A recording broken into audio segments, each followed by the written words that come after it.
Glória a Deus por essa palavra, que trata de um assunto tão importante, um assunto tão delicado, que é o momento da tribulação que nós passamos. E hoje eu gostaria de compartilhar o texto que já se encontra em tela, cujo título se denomina 20 pães de cevada. Eu convido a que você abra a sua Bíblia no segundo livro dos Reis, capítulo de número 4. E aqueles que puderem se colocar de pé para que façamos a leitura inicial, que assim possam proceder. Segundo Reis, capítulo de número 4. E eu gostaria de ler o início do verso de número 42. E assim registra a palavra do Senhor. Veio um homem de Baal-Salissa e trouxe ao homem de Deus pães. Oremos. Pai amado, Deus bendito, lemos a tua santa e preciosa palavra e pedimos, Senhor, fala conosco nesta noite. Abençoa nossa alma, fortalece a nossa fé, edifica-nos na tua palavra. O que nós pedimos, nós fazemos agradecidos em nome de Jesus. Amém. E amém. Os irmãos podem, por favor, tomar os seus assentos.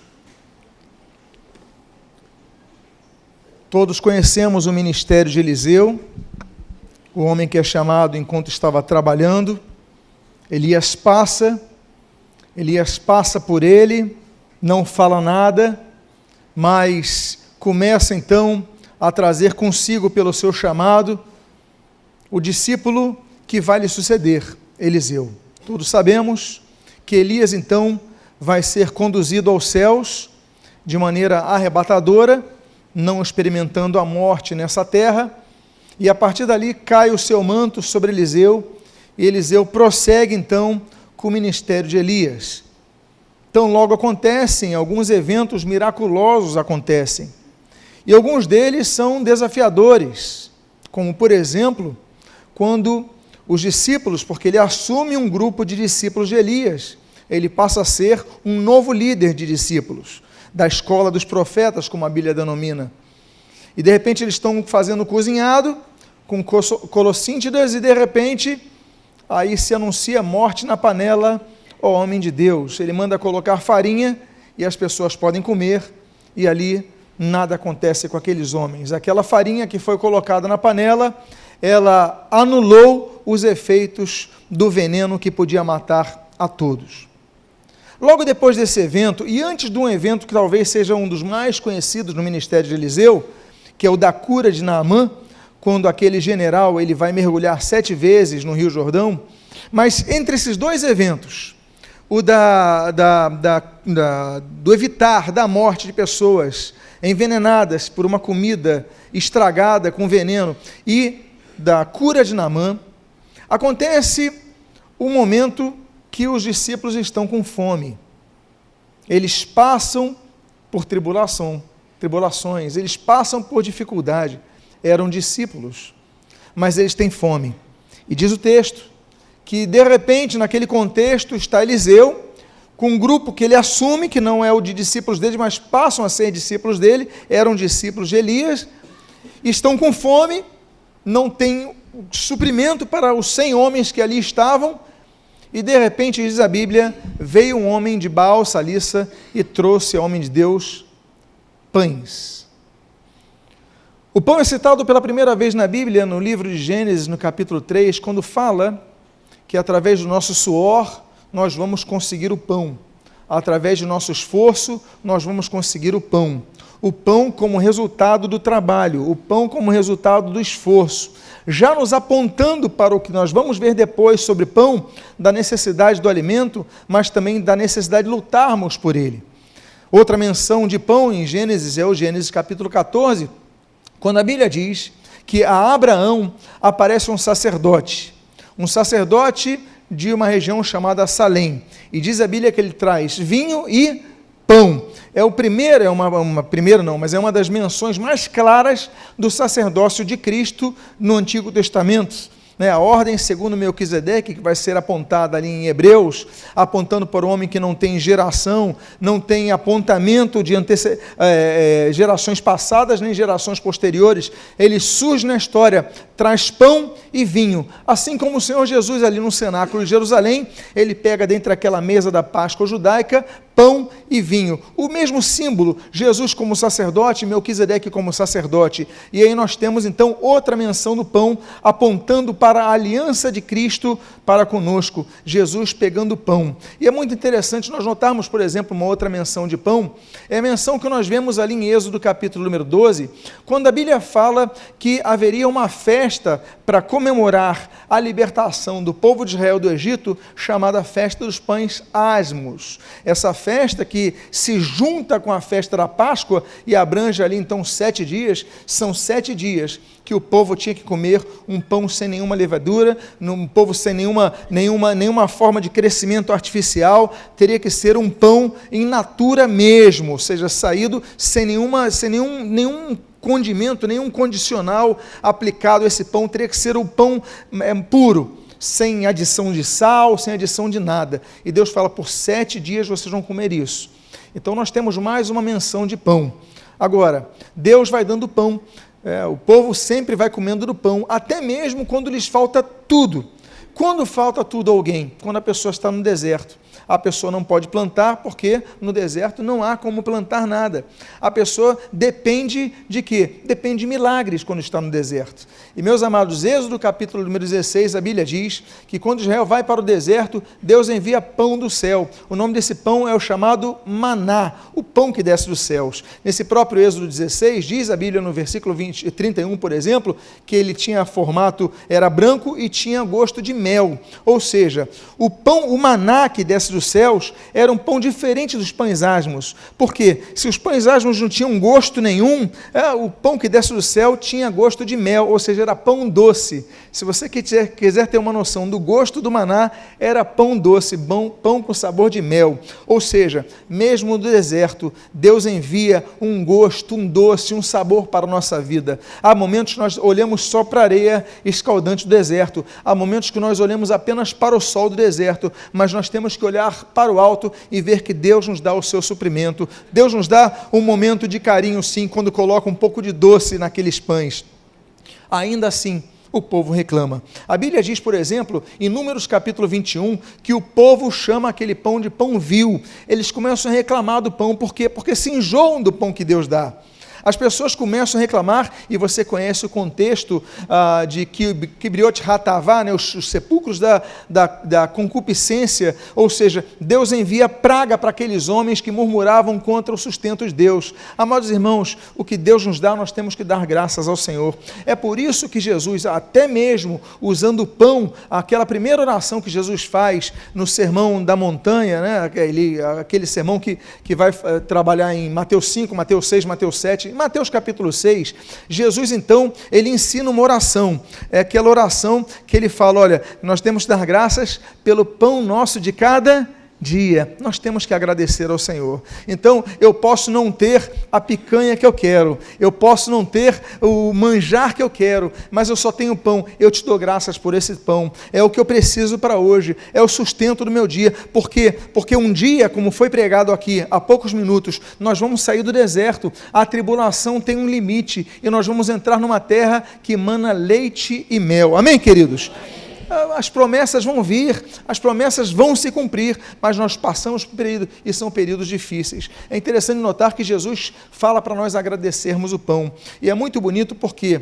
Porque o pão, por exemplo, é um dos elementos, os elementos que o próprio Senhor Jesus vai ser tentado. Mateus capítulo 4, Lucas capítulo 4, a Bíblia diz que Satanás, ao tentar Jesus, ele provoca Jesus, olha, transforma essa pedra em pão. Jesus podia fazê-lo, mas Jesus não se submete submete à orientação do diabo. Amados irmãos, muitas vezes o diabo nos sugere coisas para, abre aspas, facilitar a nossa vida, abre aspas, facilitar a nossa situação, mas nós não podemos nos sujeitar, nos submeter ao que Satanás procura nos induzir, porque uma vez que nós começamos a abrir concessões às argumentações satânicas, nós começamos a entrar naquilo que diz o livro de Salmo, né? Um abismo chama outro abismo, e você vai cada vez mais, me permita um termo popular, se enrolando, ficando mais enrolado. Daqui a pouco, quando você vê, você está totalmente acorrentado pelo diabo. Então nós devemos aprender a dizer não, mesmo que as situações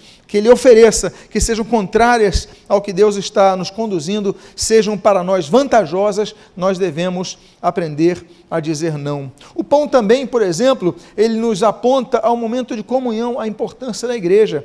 Nós lemos em Atos capítulo número 2, que a igreja repartia pão de casa em casa, eles repartiam o pão, eles alimentavam-se conjuntamente, e por isso nós demos a importância da igreja, a importância de você congregar na igreja, você criar raízes em uma igreja. Ah, pastor, mas eu não quero criar raiz em igreja nenhuma, eu quero visitar uma igreja a cada domingo, uma igreja a cada culto, eu quero fazer assim. Meus amados irmãos, se você for uma planta colocada num vaso, e você, cada domingo, você tira de um vaso e coloca no outro, você vai criar raízes? Você vai crescer? Não vai crescer. Por quê?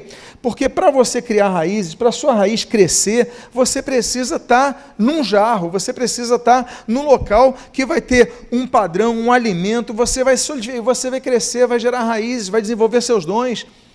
Nós devemos aprender a congregar, a ter coisas em comum, o termo grego koinonia, né? Ter coisas em comum. Então, meus amados, que você possa aplicar aquilo de Hebreus capítulo 10, versículo 25, olha, não deixe de congregar-se como fazem alguns. Nós não podemos deixar de nos congregar, porque o pão aponta para isto. Por isso que o Senhor Jesus é o símbolo maior de tudo que eu citei aqui dos pães, o símbolo maior é o próprio Senhor Jesus, que ele diz ali, em João capítulo número 6, que ele é o pão que desce dos céus. Ele fala, por exemplo, daquele texto que nós citamos aqui, de Êxodo capítulo 16, do maná que descia dos céus, mas qual era o problema do maná? O maná você comia, mas no dia seguinte você voltava a ter fome. Mas o Senhor Jesus é o alimento que nos sacia toda a fome. Quando nós comemos de Jesus, quando nos alimentamos de Cristo, quando ouvimos a palavra de Deus, nós somos supridos de nossa fome. Não precisamos buscar nos santos, não precisamos buscar nas religiões, não precisamos, porque Cristo é suficiente. Ele é o caminho, João capítulo 14, versículo 6, ele é a verdade e ele é a vida. E ninguém vai ao Pai senão por ele. Jesus é o único caminho, Jesus é o único alimento. É por isso que nós devemos então buscar esse pão. É o pão da vida, Jesus é o pão da vida. Aqueles homens estavam com fome.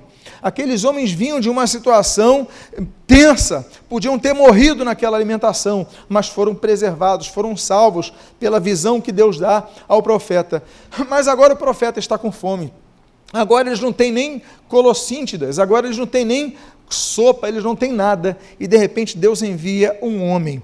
Nós vemos aí o suprimento de Deus nos momentos de maior dificuldade, o momento que Deus envia um servo dele para suprir. Diz a Bíblia que o homem vem de Baal, Salissa, e trouxe ao homem de Deus pães. Eram 100 homens, mas ele vai entregar ao homem de Deus pães.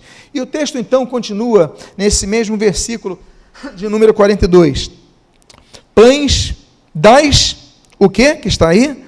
Pães das primícias.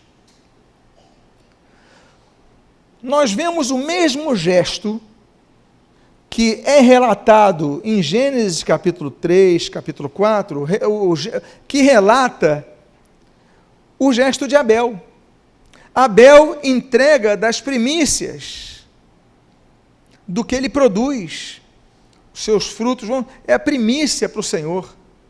E aí nós vemos um homem de Deus que vai ser levado ao profeta Eliseu e vai levar pães. Mas que pães? Pães das primícias. As primícias apontam a honra. No momento de ofertas e de dízimos, costumamos ler, né, sempre lemos um texto da Bíblia no momento do ofertório e eventualmente repetimos alguns dos muitos textos. E um deles é o de Provérbios capítulo 3, versículo 9. Honra ao Senhor com os teus bens e com as primícias de toda a tua renda. Primícias é a primeira parte. Primícias não é a sobra, primícias não são a segunda parte, primícias é a primeira coisa que você separa. Abel separou a primeira coisa da sua produção, o primeiro material da sua produção para o Senhor. E nós vemos que esse homem também, ele separa os pães das primícias. Eu não sei se ele tinha uma padaria, eu não sei se ele era artesanal, o pão que ele fazia em casa, mas a primeira parte ele separou, ele falou, eu vou levar para o homem de Deus. Por quê? Porque primícias aponta a honra. O princípio da honra é um dos princípios menos compreendidos nessa sociedade e mais necessários para ela. É o princípio da honra que nós aprendemos desde cedo. Por exemplo, nós temos o primeiro mandamento com promessa, que é mencionado ali em Êxodo capítulo número 20, honra ao teu pai e à tua mãe, para que se prolongue os teus dias sobre a terra. Nós devemos então honrar pais e mães, o princípio da honra sendo aplicado. Nós devemos honrar, por exemplo, os anciãos. A Bíblia diz em Levítico capítulo 19 que nós devemos levantar diante das cães dos anciãos, devemos honrar os anciãos. Ou seja, a Bíblia ensina a você, um cristão, que não honra a pessoa com maior idade, a pessoa com idade avançada, você não está trabalhando no mesmo evangelho que a Bíblia aplica para aplicar o texto que diz aqui na Torá hebraica. Nós devemos honrar os anciãos. A Bíblia fala então da honra aos pais, a Bíblia fala da honra aos anciãos, a Bíblia fala, como eu citei aqui o texto de Provérbios capítulo 3, honra ao Senhor com os nossos bens e com as primícias nossa renda. A Bíblia fala para nós honrarmos, por exemplo, os patrões. A Bíblia diz, no Provérbios capítulo número 27, que nós devemos honrar os nossos patrões, tratar eles bem. E quem trata bem o patrão, Deus honra. Esse é um outro princípio, porque no mundo aí fora da igreja, qual é o padrão? Reclamar do patrão, falar mal do patrão, não é verdade? Murmurar contra o patrão. É isso que todo mundo faz, mas a igreja não é todo mundo. A igreja é separada do mundo. A igreja, ela existe para ser luz neste mundo. Então nós temos que honrar os nossos patrões, sim. Nós devemos honrar, por exemplo, a Cristo com todo o nosso proceder, como nós lemos ali, por exemplo, em João, capítulo número 5, nós devemos honrar as viúvas, como diz o texto de 1 Timóteo, capítulo número 5, nós devemos honrar as viúvas, verdadeiramente viúvas. Se a pessoa é viúva, nós devemos honrá-la. Olha só o princípio da honra de capa a capa da Bíblia. Nós devemos honrar, por exemplo, e uma coisa que eu falo muito na escola de líderes, é honrar a doutrina bíblica, honrar a Bíblia. A Bíblia diz isso em Tito, capítulo número 2, nós temos ornar a doutrina, nós devemos honrar a doutrina, ou seja, buscar o conhecimento, honrar. Do púlpito tem que ser pregada a Bíblia tem que ser trazida de qualquer púlpito, mais do que qualquer vanglória humana, mais do que qualquer outra coisa, a Bíblia tem que ser crida, lida, pregada, anunciada, proclamada, enfim, e que cada pregador possa fazer isso, porque nós devemos honrar a Bíblia. Amém, queridos? Nós devemos honrar, por exemplo, as autoridades, não apenas pelo que diz Romanos capítulo 3, versículo 1, mas 1 Pedro capítulo número 2, nós devemos honrar ao rei. Não é o que diz a Bíblia nesse texto? Honra ao rei. Então nós devemos aprender isso, nós temos a tendência de sempre murmurarmos. Você vê, então, que honrar é algo difícil, porque vai contra a nossa natureza caída. A nossa natureza caída vai sempre querer reclamar, mas a Bíblia nos ensina a nós mortificarmos a carne, a Bíblia nos ensina a nós não cedermos à nossa natureza pecaminosa e nós aprendermos a aplicar o princípio da honra. Então aprenda a honrar o seu pai, aprenda a honrar os idosos, aprenda a honrar as viúvas, aprenda a honrar os patrões, aprenda a honrar os governantes, aprenda a fazer isso, porque nós devemos honrá-los. Amém, queridos? Ele traz os pães das primícias. Mas a Bíblia diz, continua o texto, que eram quantos pães? Diz a Bíblia, 20 pães. 20 pães. O número 20 é um número muito interessante, que ele representa um tempo de aguardo. É um tempo de espera que nós devemos ter. Por exemplo, Gênesis capítulo número 31, a Bíblia diz que Jacó trabalha 20 anos para Labão. São 14 anos pelas duas mulheres e mais 6 anos diante do rebanho que ele vai herdar. 20 anos trabalhando para outra pessoa. 20 anos quase como um servo de Labão para conseguir os seus objetivos. 20 apontando para um tempo de espera. Todos nós falamos de Débora, a grande profetisa Débora, a grande mulher chamada Débora, mas nós pensamos que Débora vai ser levantada no início de um governo opressor, mas a Bíblia diz, em Juízes capítulo número 4, que Débora vai ser levantada no 20º ano de um reinado opressivo de Jabim sobre Israel, ou seja, depois de 20 anos, não são 20 dias, não são 20 meses, são 20 anos, Deus levanta aquela mulher chamada Débora para trazer libertação a Israel. Muitas vezes, Deus permite que nós passemos pelo deserto. E se você olhar o ciclo de 40 anos são 2 ciclos de 20 que Israel circula pelo deserto, tempo de espera. E ali pela sua rebeldia. Israel, ele sempre andava nos caminhos do Senhor, depois fraquejava e abandonava o Senhor, Deus enviava um rei opressor, e ali não foi diferente. E depois de 20 anos, concluída a etapa dos 20 anos, Deus envia então a libertação àquele povo. E nós falamos de Juízes, por exemplo, agora, capítulo número 4, e por que não citarmos então Juízes, capítulo número 15, quando a Bíblia diz que Sansão, ele governou por 20 anos.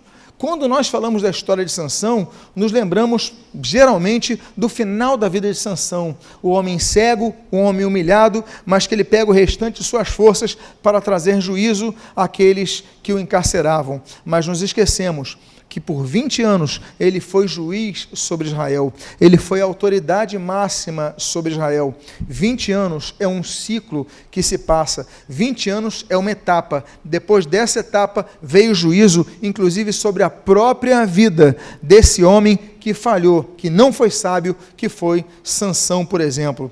É importante notarmos também o número 20, quando nós citamos, por exemplo, Números capítulo número 1. Números capítulo número 1, nós vemos que os homens capazes de sair à guerra deveriam ter no mínimo 20 anos de idade. A pessoa tem 16 anos, 15 anos, está na flor da idade, está todo, eu quero ir para a guerra, mas Deus falou, vocês não vão. Ah, mas eu sou hábil, eu sou o melhor flecheiro que existe. Quantos anos? 18? Não vai para a guerra.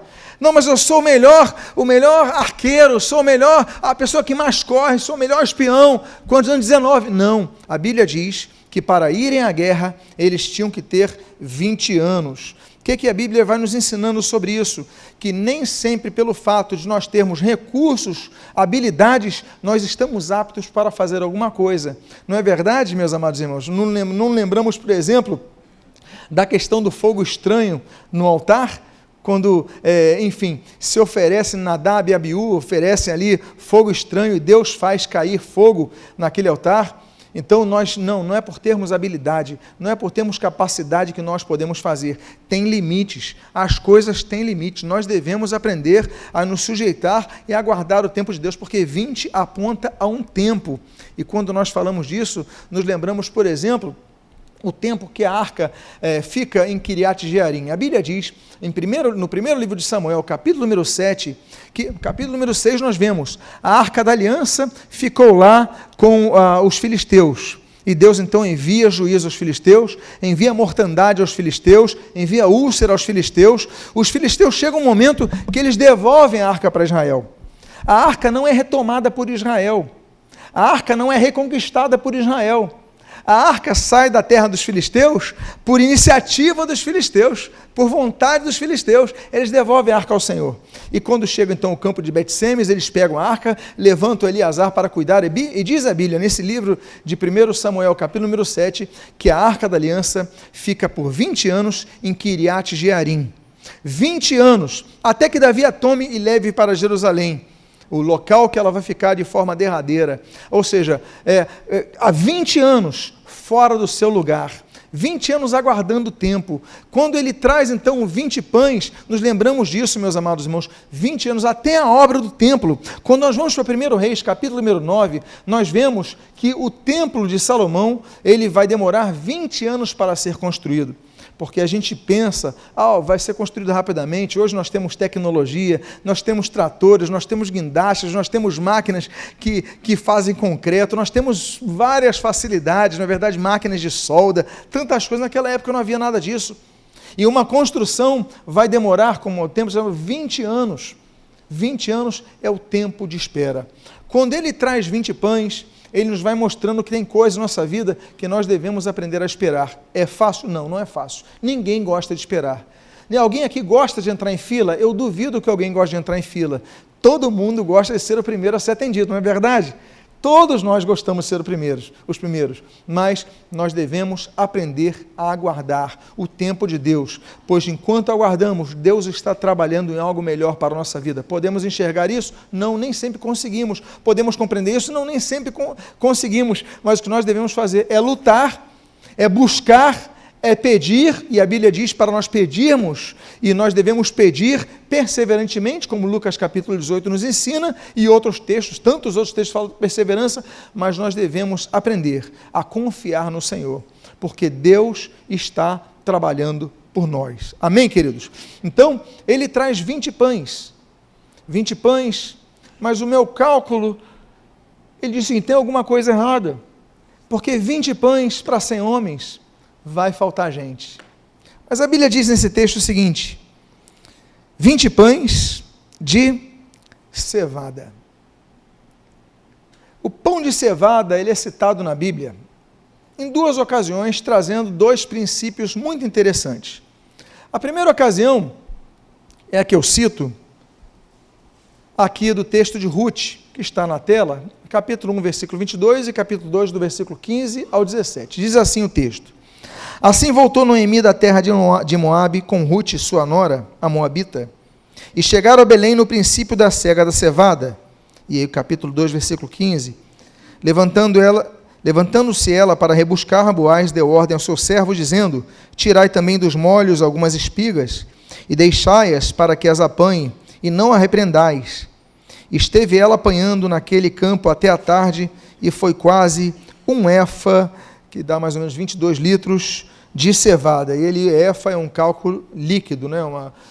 Enfim, apesar de ser cevada, apesar de ser trigo, mas era algo como trigo, mas era nessa base, nesse cálculo, 22 litros. É o que ela tinha, então era bastante coisa que Boaz deixou que ela pegasse naquele campo dele, que a Ruth pegasse. Essa história é uma das histórias mais belas de amor que existe na Bíblia, não é verdade? Que coisa bonita. Mas o que nós aprendemos? Que Deus nos supre nos momentos de maior dificuldade.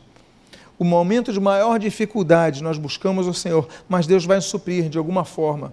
E quando você menos espera, você que vai buscar 1 quilo, você vai voltar com 20 quilos, você vai voltar com mais. Quando você menos espera, Deus vai usar alguém para abençoar a tua vida com misericórdia. Há um segundo texto que fala do pão de cevada na Bíblia, que é o de Juízes, capítulo número 7, versículo 13 e 14, a Bíblia diz, e o texto está em tela, chegando, pois, Gideão, eis que certo homem estava contando um sonho ao seu companheiro e disse, tive um sonho, eis que um pão de cevada rodava contra o arraial dos midianitas e deu de encontro à tenda do comandante, de maneira que esta caiu. Respondeu-lhe o companheiro e disse, não é isto outra coisa, senão a espada de Gideão. Nas mãos dele entregou Deus os midianitas e todo este arraial. Olha só que coisa interessante, o homem tem uma visão, os midianitas, eles fortes, organizados, material bélico, mas tem uma barraca, tem uma tenda, que é a tenda do comandante. Dessa tenda eram feitos os mapas, nessa tenda eram anotados os nomes dos guerreiros, os batalhões, as guarnições, as ordens.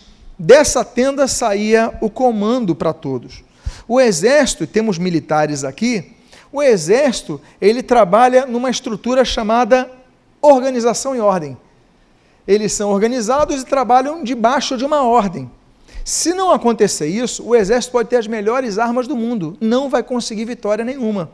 Ele tem que ter uma organização, divisão de tarefas, mas tem que ter ordens dadas. E isso vem de onde? Da barraca do comandante, da tenda do comandante.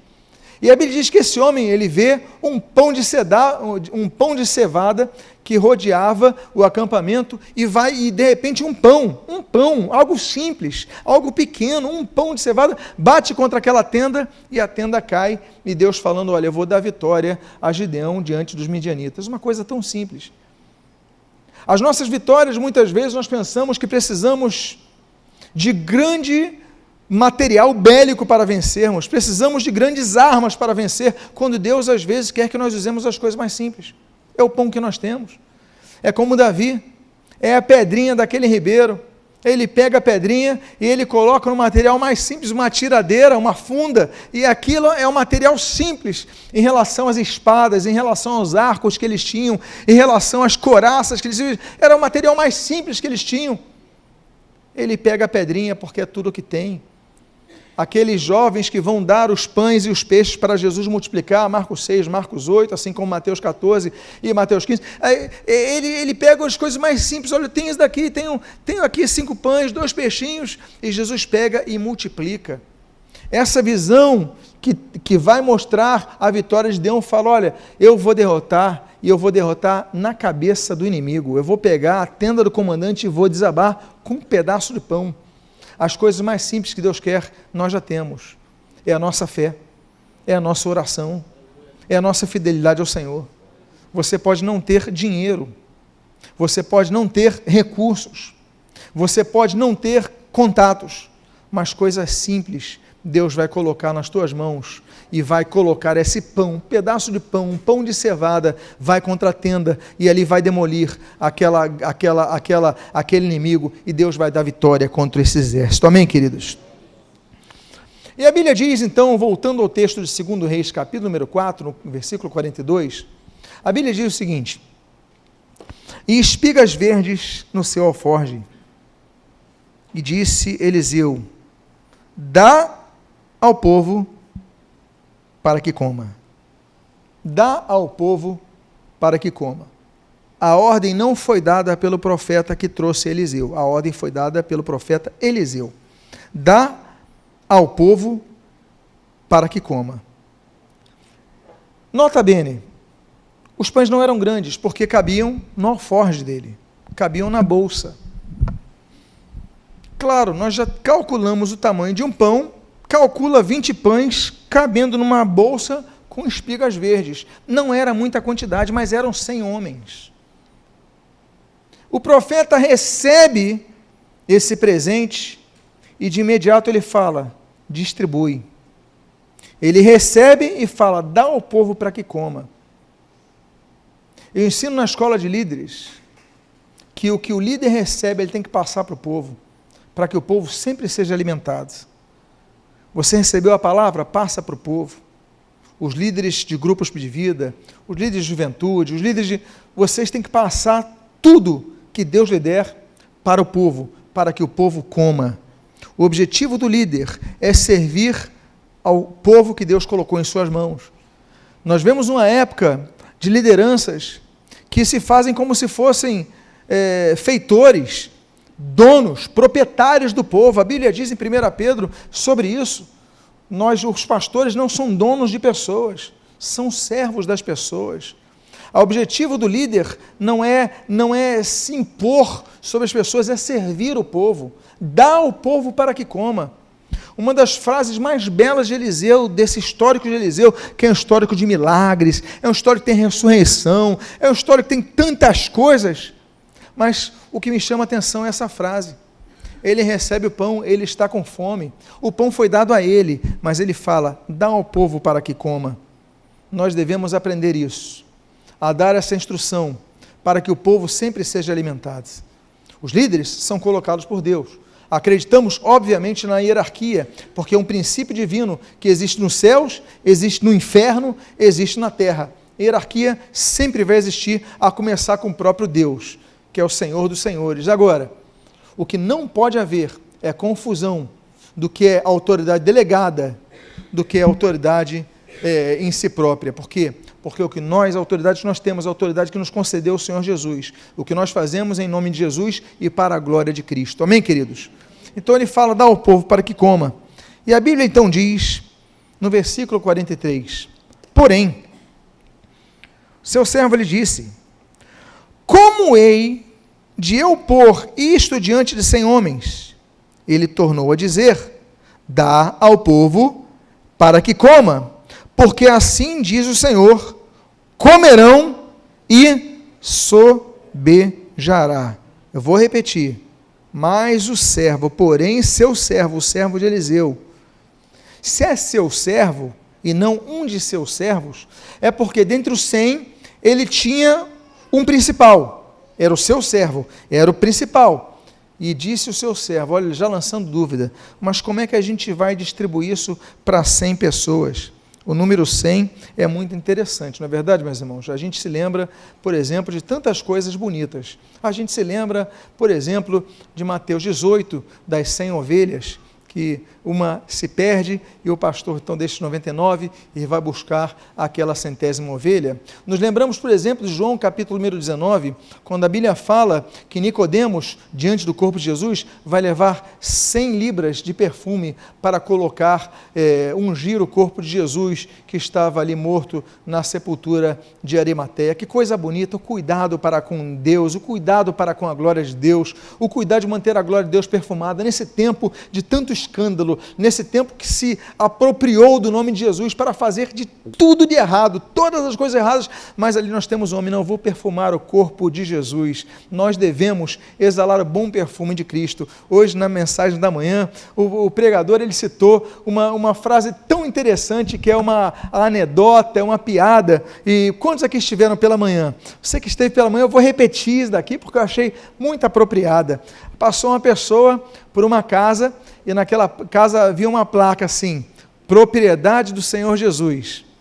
Aí ótimo. Aí passa pela casa, e quando passa pela casa, é um xingando o outro, um gritando com o outro, um brigando com o outro, uma confusão naquela casa, que estava propriedade do Senhor Jesus. E a pessoa falou, é pena que está alugada para o diabo. Nós muitas vezes não cuidamos do corpo de Cristo, não cuidamos do nosso testemunho, e essas 100 libras de aloés, essas 100 libras demonstram o cuidado de Nicodemos para o corpo de Jesus, demonstram o cuidado que nós devemos ter para com o corpo de Cristo. O número 100, meus amados, nos lembra tantas coisas. Por exemplo, nos lembra o texto do 1 Reis, capítulo 18, com Obadias. Obadias era servo de Acabe e Jezabel, era funcionário do governo, ela manda matar os profetas do Senhor, e diz a Bíblia que Obadias pega 100 profetas do Senhor e os esconde em 2 poços, 2 cisternas, 2 locais ali, e vai alimentando eles. Ele alimenta o servo do Senhor. Ou seja, no tempo de perseguição, nós vemos que Deus usou uma pessoa para salvar 100 vidas. Deus vai usar alguém para abençoar a sua vida. Você que é fiel ao Senhor, que não vai sucumbir diante das ameaças de Jezabel. Amém, queridos? Mas o que eu quero dizer, e que me chama a atenção nisso, é que Deus levanta pessoas que estão ao seu lado para infundir dúvidas sobre as promessas de Deus. Nota bene. A Bíblia diz que o profeta de Deus, ele vai ao profeta Eliseu e dá 20 pães. Deus podia ter enviado 100 pães? Sim ou não? Podia. Mas ele enviou 20. Ele enviou 20 por quê? Eu já falei dos significados do número 20. Tempo de aguardo, tempo de espera, mas tem outro sentido também. Deus nem sempre vai enviar tudo o que nós precisamos, e entendemos que precisamos, mas às vezes vai enviar algo menor, menos, para que nós possamos experimentar o milagre da multiplicação em nossa vida. O que importa não é a quantidade que Deus nos dê, o que importa é o fato de que Deus nos dará alguma coisa, porque o que Ele nos dá vai nos suprir, vai ser aumentado. O que Ele espera de você é que você use de fé. Esse homem fala, Eliseu, não vai dar não, 20 pães, 100 homens, como é que eu vou colocar isso diante de 100 homens? Todos famintos, não vai dar. Aí Eliseu usa da sua autoridade, de homem de Deus, ele fala, ele repete a frase, dá ao povo para que coma, ele repete. Eu fico imaginando nesse momento Eliseu, com fome, humor mais limitado, porque quando a gente tem fome, a gente delimita o nosso controle do humor. Ele chega para o profeta, ele fala o seguinte, olha, dá ao povo para que coma. Aí o servo: como é que eu vou botar 20 pães para 100 homens? Dá ao povo para que coma. Eu fico imaginando que ele até aumentou a voz, suposição minha. Dá ao povo para que coma, porque assim diz o Senhor: comerão e vai sobrar. E ali então ele procede e o milagre vai acontecer. Diz a Bíblia no versículo 44: então lhes pôs diante e comeram, e ainda o quê? E ainda sobrou, conforme a palavra do Senhor. Sobrou, conforme a palavra do Senhor. Sobrar. Sobrar. Quando nós lemos, a Bíblia diz que o maná, tudo que sobrasse não podia ser guardado. Êxodo capítulo número 16, para o dia seguinte. Senão apodrecia. Não podia haver sobra do maná. A Bíblia diz em Êxodo capítulo 29, que não podia haver sobra do que era oferecido a Deus em sacrifício. Tudo que sobrasse deveria ser queimado, não poderia sobrar. Amados irmãos, mas nós vemos ocasiões que nós queremos guardar coisas, mas não podemos. Mas há ocasiões que Deus faz o milagre, e o milagre nos gera sobras para que usufruamos. Como diz ali, Marcos capítulo 6, Marcos capítulo número 8, Mateus capítulo 14, Mateus capítulo 15, as multiplicações, as duas multiplicações de pães e peixes. A primeira multiplicação, por exemplo, quando multiplica para 5.000 homens, sobram 12 cestos cheios. A segunda multiplicação, quando ele multiplica para 4.000 homens, sobram 7 cestos cheios. Deus, quando multiplica, faz sobrar. Se você notar, as duas multiplicações de Jesus não são as primeiras multiplicações da Bíblia, sim, porque o que nós estamos vendo hoje, lendo hoje, analisando hoje, é a primeira multiplicação de pães na Bíblia. É a multiplicação que acontece com Eliseu. E nessa multiplicação também acontece o quê? Sobra. 20 alimentam 100 e ainda sobra alimento para todos. O que eu quero dizer para você é que Deus, quando envia o seu suprimento, ainda que você veja pouco, Ele está trabalhando para aumentar, para te satisfazer, para te nutrir, e você vai passar essa fase mais alimentado do que você quando você entrou por ela. Amém, queridos? E eu encerro esse texto. Eu encerro esse texto com o mesmo versículo, a mesma parte que nós lemos nessa noite. Nós falamos de 3 versículos, o 42, o 43, o 44. Eu volto ao início do versículo número 42 e agora coloquei o termo em hebraico, como você está vendo aí. A Bíblia diz: veio um homem de Baal Salissa e trouxe ao homem de Deus pães. Por que eu coloquei o nome em hebraico Baal Salissa? Por causa do significado. Baal significa Senhor. Salissa vem em Shilosh, que significa 3 vezes grande o Senhor. Meus amados irmãos, nós temos 3 multiplicações na Bíblia, com 3 farturas para o povo, sobrando o que Deus multiplicou. Deus procura 3 tipos de pessoas na terra. A Bíblia, quando registra Deus procurando, a Bíblia menciona no Salmo de número 101 que Deus procura os fiéis da terra. A Bíblia menciona em Ezequiel capítulo 22 que Deus procura aqueles intercessores que tapem a brecha. E a Bíblia diz, no texto de João capítulo 4, que Deus procura os verdadeiros adoradores que o adorem em espírito e em verdade. Deus está procurando, porque o que Deus vai fazer é 3 vezes grande. Meus amados irmãos, você pode estar enxergando uma fase difícil hoje, mas Deus não vai apenas duplicar a bênção na sua vida, mas vai triplicar a bênção na sua vida. Ou seja, o que eu quero dizer é que Deus vai te dar além do que você espera. Fique de pé nesse momento que eu quero orar por sua vida. Eu quero dizer para você que Deus está procurando pessoas aqui. Deus está procurando verdadeiros adoradores, Deus está procurando pessoas que intercedam, mas Deus está procurando os fiéis da terra. Nesse momento que você possa fechar os seus olhos, você possa colocar a mão no seu coração se você precisa do suprimento de Deus, se você precisa do milagre de Deus, se você precisa da intervenção de Deus. Eu quero dizer para você, você veio nessa noite aqui, você está ouvindo essa mensagem na internet, você recebeu esse link por alguém, para que você saiba que Deus está no controle da sua vida, Deus está trabalhando por sua vida, Deus vai enviar seus mensageiros, seus servos, seus profetas, para trazer aquilo que você precisa ouvir, aquilo que você precisa para o teu sustento. Pai amado, em nome de Jesus, aqui estão várias pessoas com as mãos em seus corações.